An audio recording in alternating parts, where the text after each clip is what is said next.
Welcome to another Tier Maker. Tonight we're diving into another film director. This one has quite the track record for only having made 9 films. His name is Darren Aronofsky. He's from New York. Or Jersey? I should probably look that up. I saw his very first film at I was in college, and it was a film festival on campus, and blew my mind. Like, I'd seen the trailer for it, and I was looking forward to seeing it. I had no idea what I was in for. And to make a film like Pi on a next to nothing budget, it's still an incredible film to this day. And Pi is going to be ranked pretty high. I'm going to tell you that right now. But we're not there yet. He also made Requiem for a Dream, which is... it's one of those films that... yeah, man, I'm going to talk about each of these films in order, chronologically. But I have some very strong thoughts about a few of these films, and then a couple other ones, so we'll get into it. So, first is Pi. And like I said, saw it at a film festival when I was in college. It is such a powerful film. Zero budgets, although if you watch the film, you'll recognize his professor is the same guy who's in Breaking Bad. Ding, ding, ding, the wheelchair. Yeah, he's in this movie. And he speaks. So, Aronofsky worked with some actors in the New York area, made the film, got a ton of notice, got a budget. Artisan threw a big budget at him for Requiem for a Dream. He was all out on Requiem for a Dream. The soundtrack is Clint Mansell. It is frenzied, it is frenetic, it is out of control, and it is iconic. The editing in this film, I don't know if he won. Let me look this up because I want to know. Did he win any awards for Requiem for a Dream? Because the editing in that film is fan-freaking-tastic. Did not get nominated for an Oscar. What was up with that? He won Best Director at Sundance for Pi. Nominated for a Grand Jury Prize.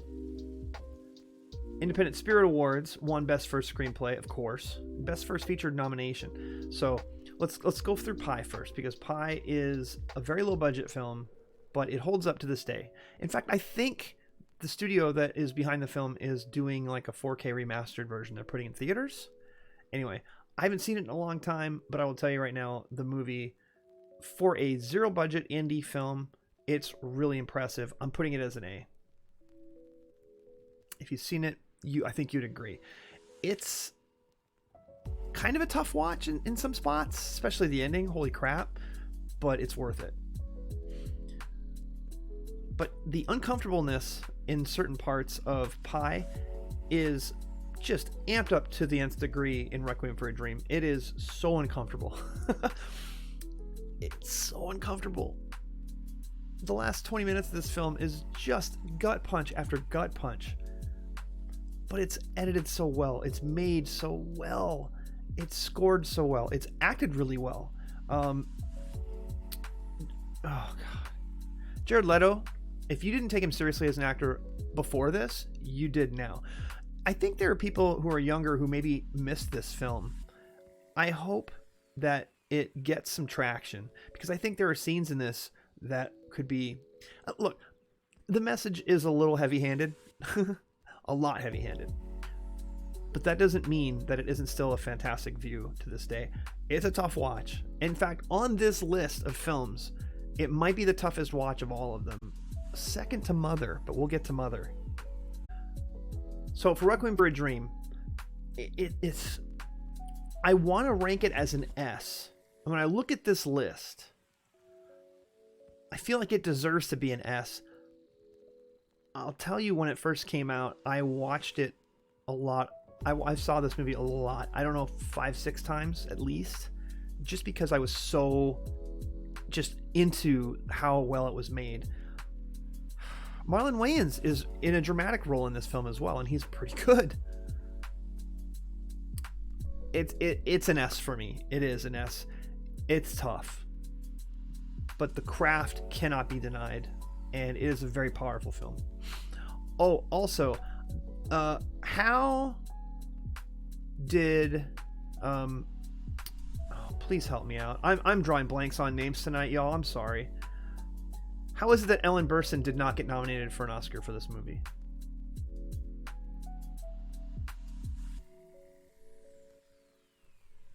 Oh, she did get nominated. Apologies. She didn't win. She probably deserved it, to be honest. All right, I'm looking at this now. So that's the only Oscar that was nominated for. Best editing? I'm sorry. If you watch 20 minutes of this film, you'll be like, what was edited better than this? It didn't even get nominated for an Oscar for best editing. How? It's a fantastic movie. Holds up today, although, like I said, the message is a little heavy-handed. But it was back then, too. It's just a little bit more now. His next film, The Fountain. This was a weird one because he followed up this, huge word-of-mouth hit in Requiem for a Dream. Small release, but he had more of a budget to play with. The Fountain, he was given pretty much free reign to make whatever he wanted. And The Fountain is a romance that takes place over like 3 different timelines. The way I like to describe this is, if you have seen Cloud Atlas, this is a little bit of an easier way to a version of a film like that to follow because of the way it takes place on different timelines. But what's happening is someone is sick, the other person is a doctor, and they're in love, and that he's someone, I already gave it away. He's trying to cure his wife, I believe. I have it on Blu-ray. I have not watched it in quite a long time. I need to watch that again. It's such a fantastic film. Visually, unbelievable. It has some... Oh man, if they had a 4K of this, I'd probably buy it just for the visuals alone. The story... The movie's a little too long, to be fair. But I think it got a little less love than it deserved. And it definitely did not do well at the box office because people were like, what is this? And to be fair, they didn't know how to market it, right? Because it's kind of romantic, but it's not. And it's a heavy drama. It's not a feel-good. The visuals are fantastic, but it was just missing that something to push it over the edge for the mainstream audiences. I think it's a really strong film. I think it's a B. And I have watched it twice. The second time it did hold up pretty well. Is it something that I can recommend wholeheartedly to people? It depends on what other kind of films you're into. It almost has more in common with some of Tarkovsky's films. Not as long. The pacing definitely a little more American. But I think if you're a fan of things from Tarkovsky like Solaris, like Stalker, although it's definitely not as introspective as that film is, you might like The Fountain. And if you're looking at me going, who's Tarkovsky? Maybe don't run out and see this. Maybe wait. If it's on cable sometime, give it a look. Toko in chat says, Owen Burstyn lost to Julia Roberts, Aaron Brockovich. So that was a steamroller of a year for Julia Roberts. There was no one that was going to beat her. And hey, Aaron Brockovich is a good movie, right? Is it Soderbergh's best film? No. Soderbergh, right? Am I totally out of it today?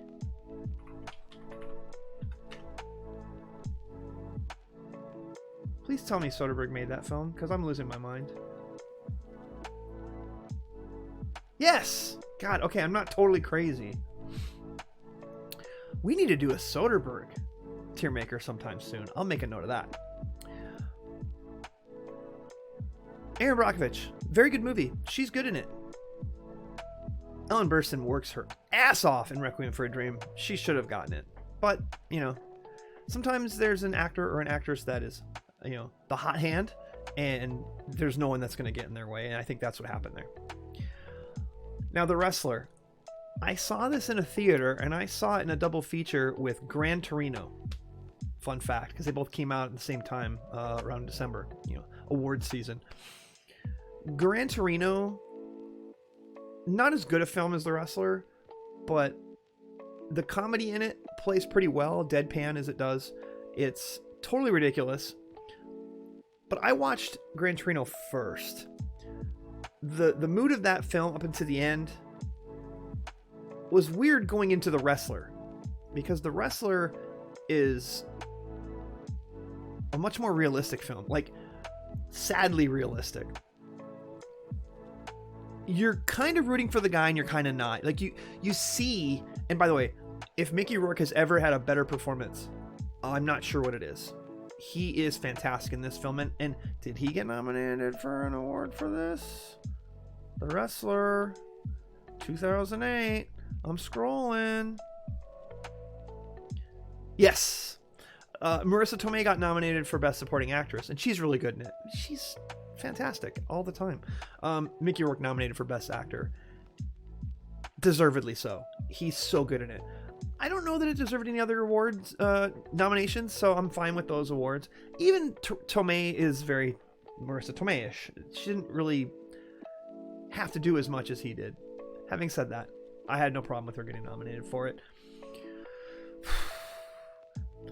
Anyone who's a fan of professional wrestling has already seen this many times.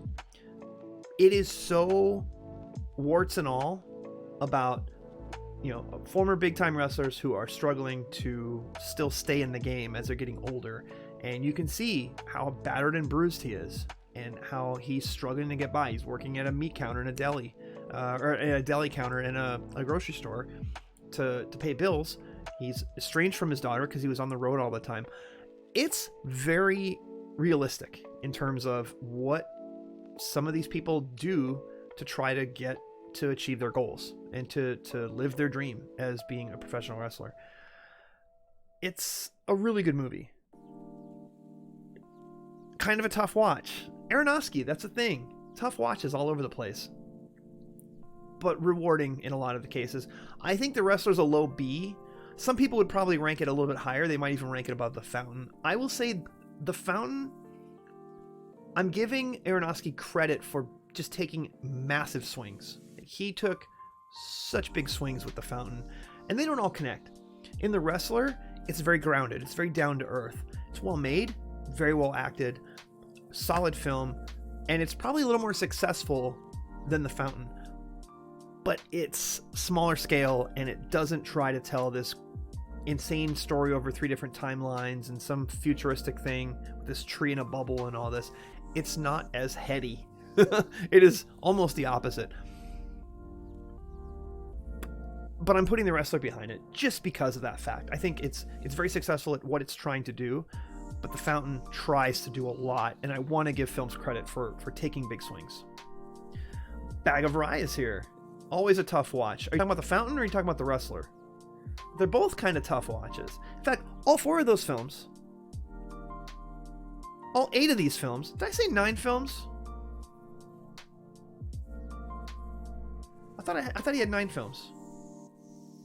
Pi, Requiem, Fountain, Wrestler, Black Swan, Mother. Am I missing one? Black Swan, Noah, Mother, The Whale. He's made 8 films. I'm crazy. Aronofsky in general. Yeah, true. It's 8. Bag of Rice says, haven't seen Fountain, Noah, or The Whale. On that list, Fountain's definitely the best. We'll go to Black Swan. Black Swan won an Oscar, and that was for Natalie Portman. Almost similar in the fact that it was her time. Like, when you hear people talking about the lead up to this, it's not that she doesn't deserve the Oscar. I would say she's very good in it. I think she's better in this than Julia Roberts is in Erin Brockovich, if you have to compare the performances. She has a lot more to do. There's way more on her plate. It's quite a performance. And having watched the film, I gotta tell you, it's perfectly fine. It's perfectly fine. It's perfectly C-level. It's kind of an erotic thriller, but not really. It's kind of a dark romantic, a little bit of, but not really romance. Again, it's Aronofsky. You can't put most of his films into a simple bucket. He's not easily marketable. He's not usually telling simple stories, except The Wrestler is very straightforward. Nothing else he's made is really that straightforward. I've watched Black Swan once. I thought, and I've had no desire to watch it again. The other 4 films I just talked about, Requiem, Pi, Fountain, Wrestler, I could watch those again right now. I could sit and watch them right now. If you put Black Swan in front of me, I'd be like, It's a perfectly fine film.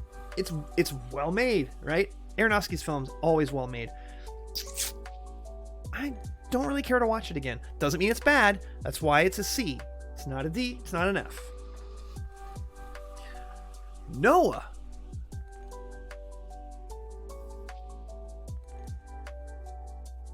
Oh, this is so tough. Noah, you're a D. You're maybe even a D minus.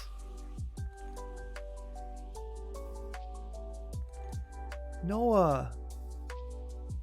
He's trying to tell a kind of a biblical story about the flood and everything, and but then it's totally ridiculous at times.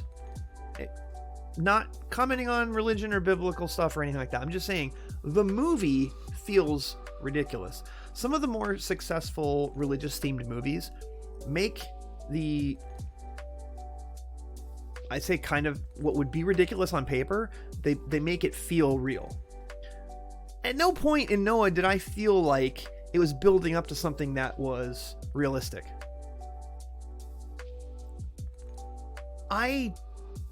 Is this the worst film he's ever made?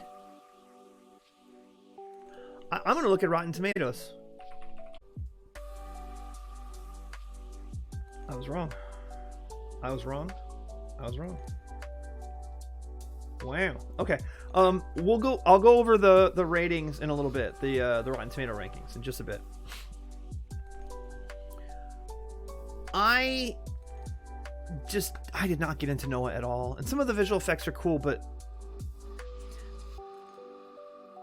you don't give a script like that to Darren Aronofsky and expect something straightforward, or you give him a script that's not straightforward and he's still going to add whatever he wants to put into it to try to to make it feel bigger. Or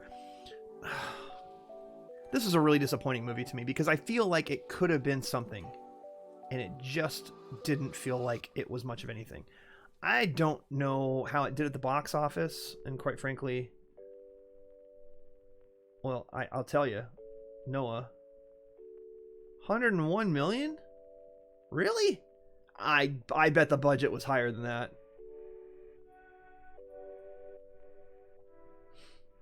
Can we see the budget?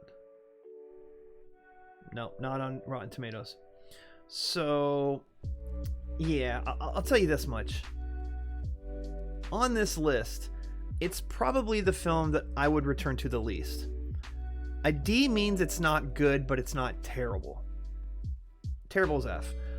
I think there are people who would put Mother as an F. And Mother is as painful a watch as Requiem for a Dream. In the first 20 or 30 minutes, you don't know what's happening. And then it starts to kind of come together, and this party just keeps getting worse and worse and worse. And then it's like, oh, okay. It's a metaphor for Mother Earth. There, I just gave it away for you. There, I saved you the trouble. Mother is a C, and I don't think I can put it above Black Swan, but it's above Noah. For me to call that a D, I think it would be me saying it's unsuccessful. Because I think a C can still be successful, and just barely. D, not successful. F, failure. I think it's successful at what it's trying to do. I just think the story it's telling it's a little heavy-handed. It's a lot heavy-handed. And it's not fun to watch at all. And the acting and the performances in it are so good, though.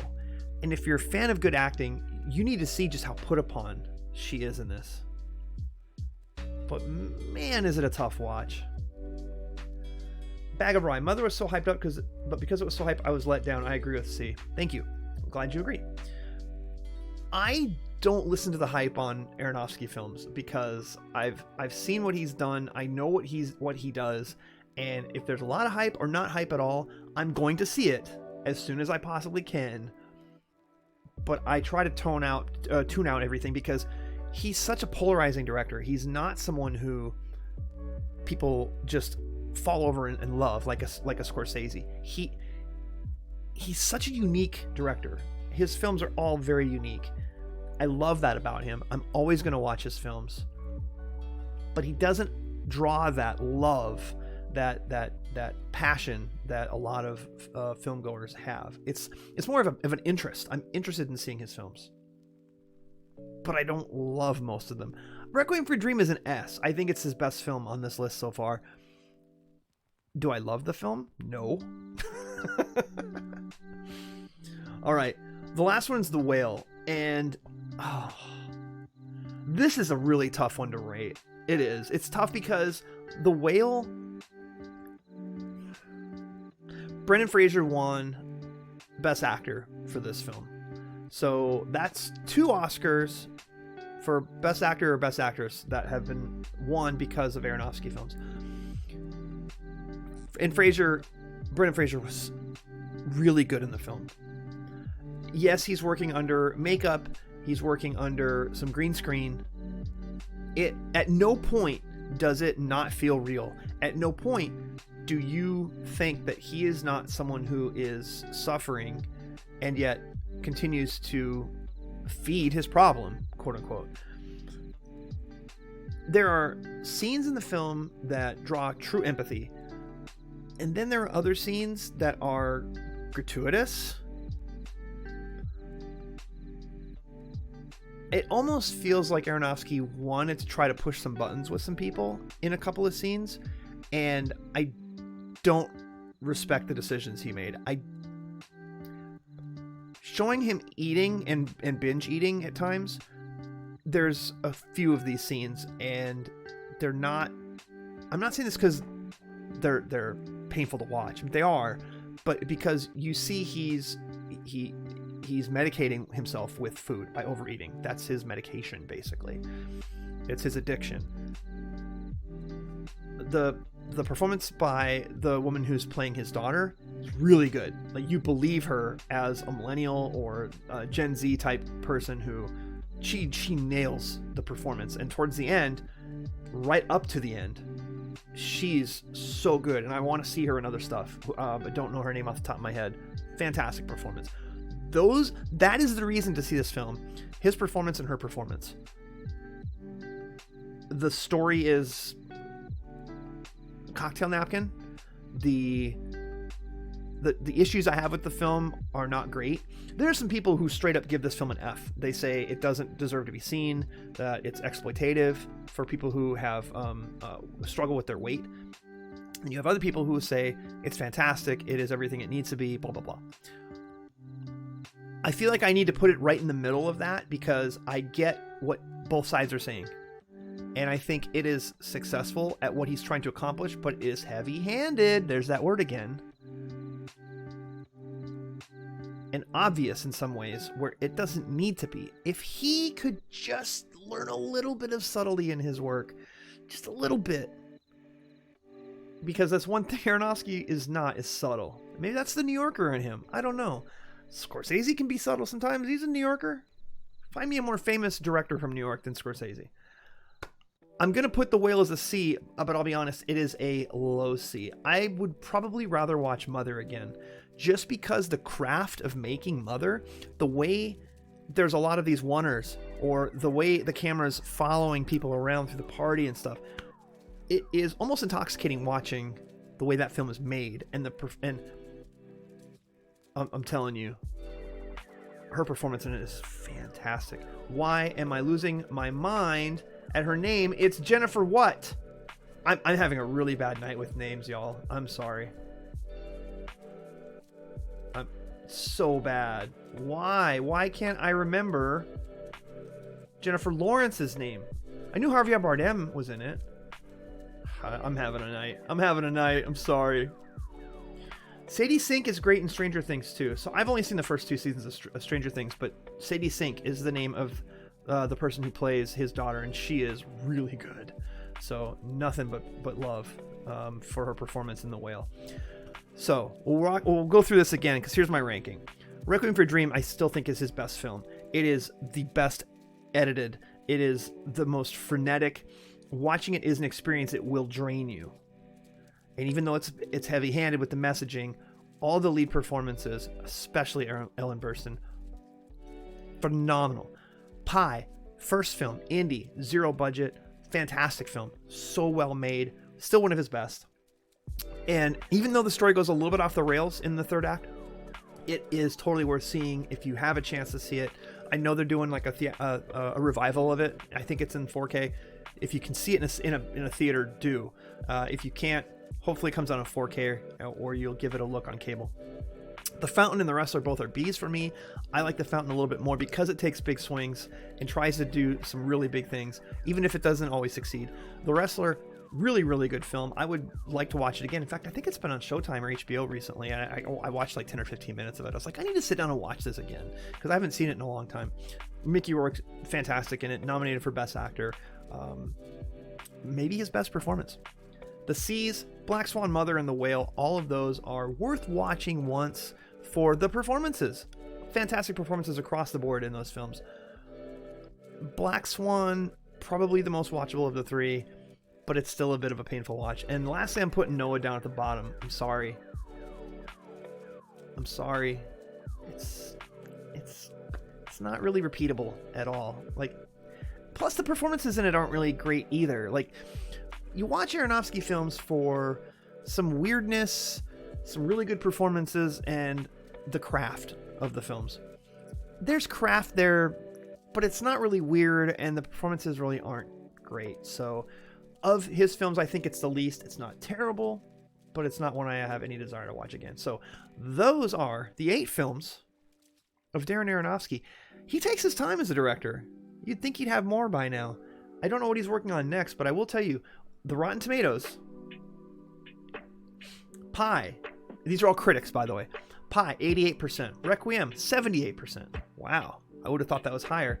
The Fountain is his lowest at 52%. That is considered rotten. The Wrestler, 98% positive. Why do you think it is 98%? Because it is the most straightforward story on all of these 8 films. There you go. Black Swan, 85%. Yeah, okay. Noah, 75%, but only 41% by viewers, so I would agree more with them on that. Mother, 68%, 51% for viewers. And then The Whale, 64% on Rotten Tomatoes, 91% audience score. See, that surprises me. I wouldn't think it would be that high. All right, so if you're watching this on YouTube, put in the comments, what is your favorite Darren Aronofsky film? Is it Requiem? Is it Pi? Did you really love The Whale? I know that's the most recent one, just came out last year. Maybe you think The Wrestler is his best film because it is the most straightforward story. I'm not mad at that. Did you like Noah more than I did? Put it in the comments if you're watching this on YouTube, or throw it in the chat right now. Hey chat, what do you think is his best film? I'll wait. Go ahead, I'll wait. But thanks for watching. Appreciate it. And the next tier maker will probably be the one that I mentioned just a little bit ago. Until then, thanks for watching. We'll see you next time.